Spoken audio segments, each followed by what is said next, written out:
ঢাকার প্রাণখ্যাত বুড়িগঙ্গা নদী।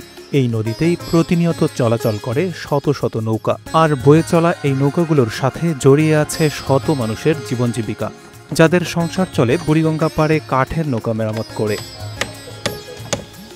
দীর্ঘদিনের ঐতিহ্যবাহী এই পেশাটি এখন অস্তিত্ব সংকটে। পেশা বদলে অন্য পেশায় চলে যাওয়ার সংখ্যাও বাড়ছে দিন দিন।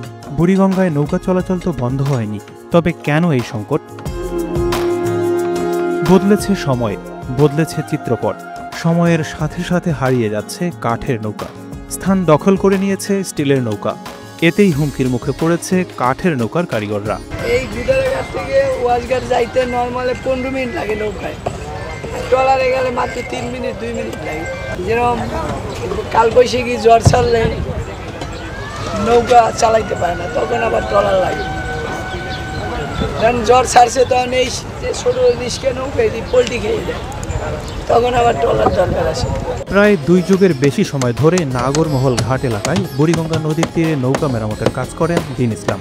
তিনি জানালেন, বছর কয়েক চলাচলের পর নৌকা যখন চলাচলের অযোগ্য হয়ে যায়, তখন অচল নৌকা সচল করতে মহাজনের কাছে ডাক পড়ত তাদের। তবে এখন অনেকটাই কমে গেছে কাজ।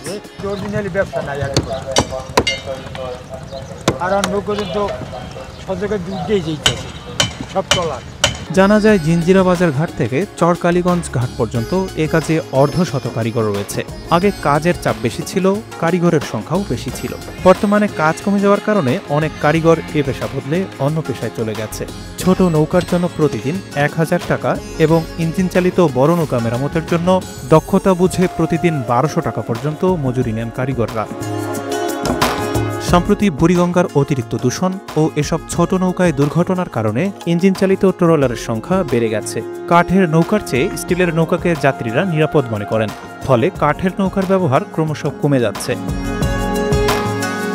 নদীমাতৃক বাংলাদেশে একসময় চলার প্রধান বাহন যেখানে ছিল নৌকা, সেই নৌকাকেন্দ্রিক পেশা আজ হুমকির মুখে। যুগ বদলেছে সবকিছু। প্রযুক্তির ডামাডোল আজ হুমকির মুখে ফেলেছে এই পেশাকে।